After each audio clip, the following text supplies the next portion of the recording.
Hi, so let's directly begin with our classification of joints. Joints का classification दो basis पे किया गया है, फंक्शन के बेसिस पे और स्ट्रक्चर के बेसिस पे। फंक्शन के बेसिस पे तीन चीज़ें होती हैं, सिनार्थ्रोसिस, एम्फियार्थ्रोसिस एंड डायआर्थ्रोसिस। एंड स्ट्रक्चर के बेसिस पे होता है fibrous joint, synovial joint and cartilaginous joint. Okay, अब जो सिनार्थ्रोसिस होता है ये कंप्लीटली इमूवेबल होता है। एम्फियार्थ्रोसिस जो होता है ये स्लाइटली मूवेबल होता है। डायआर्थ्रोसिस जो होता है ये मूवेबल होता है। Same goes with structures also. Fibrous joint जो होता है ये कंप्लीटली इमूवेबल होता है। कार्टिलेजिनस जॉइंट्स जो होता है इसमें दो होते हैं, प्राइमरी और सेकेंडरी। प्राइमरी तो इमूवेबल होता है, सेकेंडरी जो होता है ये स्लाइटली मूवेबल होता है। और साइनोवियल जॉइंट्स में सारे जॉइंट्स मूवेबल होते हैं। फाइन, अब हम इनका थोड़ा डिटेल देख लेते हैं। सबसे पहले फंक्शन की बेसिस पर अगर हम देखें तो सिनार्थ्रोसिस, एम्फियार्थ्रोसिस एंड डायआर्थ्रोसिस। ये मैंने बता दिया, सिनार्थ्रोसिस जो होता है ये इमूवेबल होता है। इसके एग्जांपल्स होते हैं स्यूचर्स और फाइब्रस जॉइंट्स।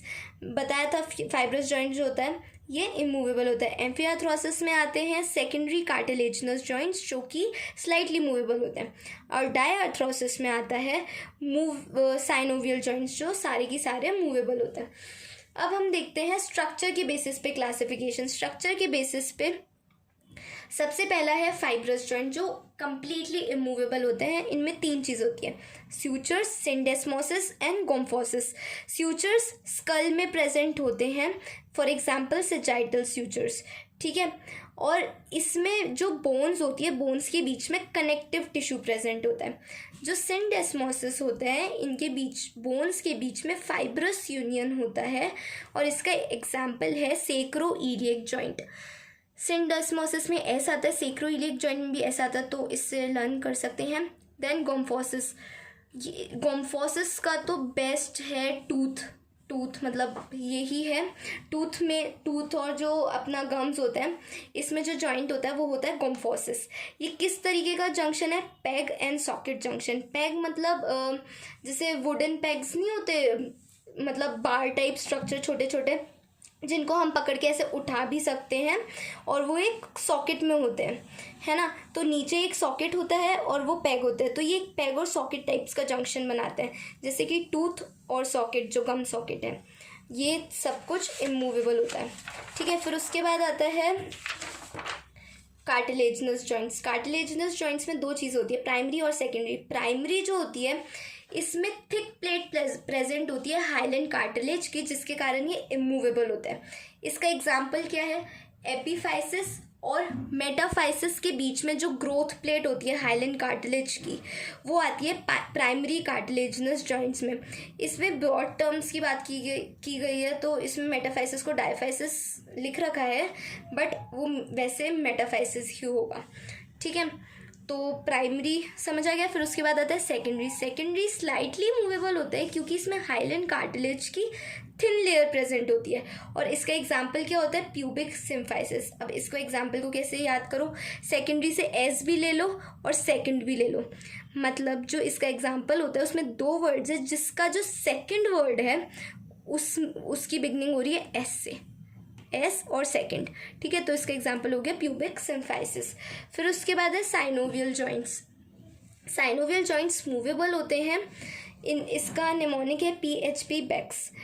सबसे पहला है प्लेन साइनोवियल जॉइंट। इसमें दोनों आर्टिकुलेटिंग सरफेस जो होते हैं वो प्लेन होते हैं, फ्लैट होता है। इसका एग्जाम्पल है इंटरकार्पल, इंटरटार्सल्स एंड वर्टिब्रा के जो बीच में जॉइंट्स प्रेजेंट होते हैं, दोनों के आर्टिकुलेटिंग सरफेस फ्लैट होते हैं। अगर आपको ये ज़्यादा अच्छे से समझना है तो आप गूगल पे डायग्राम्स सर्च कर सकते हो। फिर उसके बाद है हिंज जॉइंट। हिंज जॉइंट जैसे कि एल्बो में होता है, एंकल में होता है। इसमें जो आर्टिकुलेटिंग सरफेस होते हैं ये पुली शेप्ड के होते हैं। जैसे हम एल्बो की बात करें तो ये पीछे एक पुली टाइप्स होता है ना। तो ये हो गया, तो ये पुली है और ये मूवमेंट अलाउ करते केवल एक ही प्लेन में, और वो भी along the transverse axis. Elbow joint में हम देख सकते हैं एक ट्रांसवर्स एक्सिस के अराउंड ही मूवमेंट देखने को मिलता है। फिर उसके बाद आता है पाइवट जॉइंट। पाइवट जॉइंट में क्या होता है? बीच में एक पाइवट प्रेजेंट होता है और साइड में एक रिंग प्रेजेंट होती है, osteoligamentous ring. Pivot and osteoligamentous ring. Pivot bony pivot होता है। इसके कारण क्या होता है, वो रोटेटरी मूवमेंट करवाने में हेल्प करता है। इसका बहुत अच्छा एग्जांपल है मीडियन एटलांटो एक्सियल जॉइंट, जो अपने हेड और नेक के बीच में प्रेजेंट होता है, और जितने भी अपने हेड के रोटेटरी मूवमेंट्स होते हैं ये इसी वजह से हो पाते हैं क्योंकि उसमें पाइवट जॉइंट प्रेजेंट है। फिर उसके बाद इसका एग्जांपल है सुपीरियर और इन्फीरियर रेडियो अल्नर जॉइंट, उसमें भी सुपिनेशन प्रोनेशन हो पाता है, रोटेशन है। फिर उसके बाद कॉन्डाइलर जॉइंट्स। कॉन्डाइलर जॉइंट्स जो होते हैं इसमें दोनों आर्टिकुलेटिंग सरफेस कॉन्डाइल्स होते हैं, एक कॉन्केव होता है और एक कॉन्वेक्स होता है। It permit movement mainly in one plane around the transverse axis, partly in another plane around the vertical axis. एक तो ट्रांसवर्स एक्सिस में वो मूवमेंट करा सकता है और एक वर्टिकल एक्सिस में, वो भी केवल और केवल रोटेशन। पूरा वर्टिकल एक्सिस में मूवमेंट नहीं होता, बस थोड़ा सा रोटेशन होता है। जैसे हम नी जॉइंट की बात करें, नी जॉइंट में अपना फ्लेक्शन एक्सटेंशन तो ट्रांसवर्स एक्सिस के अराउंड हो जाता है, और जो ये मीडियल और लेटरल रोटेशन है ये थोड़े थोड़े रोटेशन हो पाते हैं नी जॉइंट के, है ना, तो ये वर्टिकल एक्सिस के अराउंड हो जाता है।